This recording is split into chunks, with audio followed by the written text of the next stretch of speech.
On Wednesday evening, Troy University's UAC hosted its second ever candle making event. We usually host kind of the same events, but we try to do something new for our students, and so we hosted this event, had a great turnout last time. A lot of people weren't able to come last time, so we wanted to make sure that we opened it up for more students to come this time. The event had a wide selection of scents to choose from, provided by a Montgomery candle business, Kelly's Quality Candles. Some of the selection that we have is some of the common scents that you see, the sequoia and English oak, which is the outside scent. Then we have the easy living, which is like a more relaxing type of scent. And then we have the delicious that we brought with us. Now the delicious is a signature scent that's strictly by us. And it was developed by our grandchildren who were 10 and 8 years old. And from there it became our #1 seller.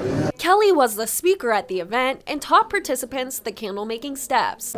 Students that participated started off by pouring their wax into a pot and then placing it onto a burner, waiting for the wax to melt.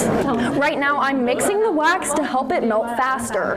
The next step in the process is to add your scent. The scent I'm adding to my candle is called Delicious. The final step in the process is to pour the candle. All that's left to do now is to wait for the wax to harden. Last year's event was a big hit, and the same goes for this year. It was a lot of fun. The scents were amazing. I came out just so I could have something to do, get myself out of the dorm. It was a great learning experience, learning about how candles are made and making friends at my table. Emmaleigh Clegg, Troy, Trojan Vision News.